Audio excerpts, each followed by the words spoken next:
ખરેખર તમે આ સભાના લાયક જ નથી. હકીકત છે. શું પડી છે આ લોકોને કે તમારી દીકરીઓ બચાવવા માટે તમારું સ્મશાન બજારમાં ના ખોરવાઈ જાય એના માટે આ મહેનત કરે છે ને આપણે અહીંયાથી એક આંગળી પકડીને દીકરીને નથી લાવી શકતા. કોઈ ફરક નહીં પડે, મારે કોઈને આમાંથી વેવાઈ નથી કરવાના. એ ના ફરક પડે તો મને કોઈ વાંધો નથી, પણ કડવો જે છું ને હકીકત છે. અને આનો જ લાભ આ વિધર્મીઓ ગણીએ કે અસામાજિક તત્વો ગણીએ કે લુખોએ ઉઠાવે છે. મારી નજર સામે દીકરીઓ અહીંયાથી એક્ટિવા લઈને જાય છે.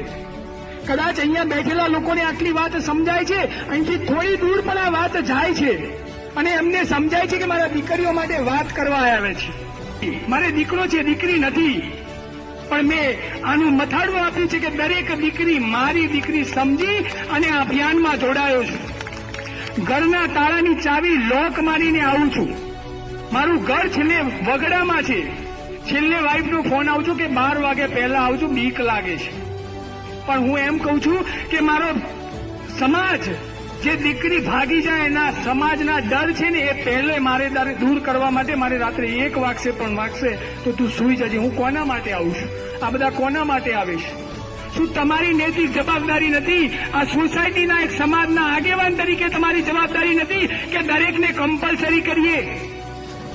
ગણપતિ મહોત્સવ ઉજવો છો, અહીંયા ઉજવો છો ને, નાસ્તા કરશો બંધ કરી દો.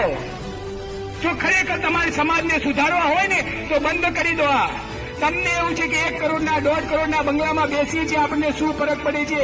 એ લોકો એવા લોકો શોધે છે કે જે 1.5, 2 કરોડ 5 કરોડના બંગલામાં રહે છે.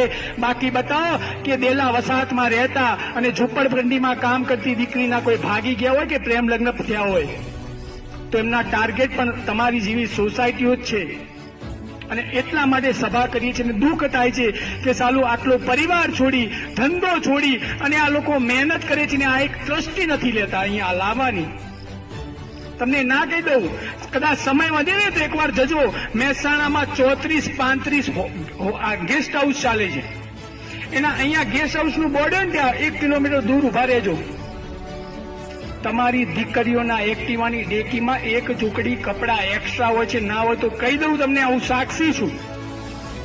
ઘરેથી કયા કપડા પહેરીને જાય છે, બજારમાં કયા બેનપણીના ઘરે કપડા બદલે છે, આખો દિવસ ફરે છે, ફરીથી બેનપણીના ઘરે જાય છે અને તમે આપેલા કપડા પહેરીને ઘરે આવે છે.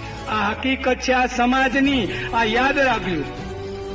તમારા સોનાના ઘરેણાઓ એ તમારી તિજોરીમાં પડ્યા છે, તમારા લોકરમાં પડ્યા છે. વિનંતી કરું છું, ગમે તેવી દીકરી હોય એની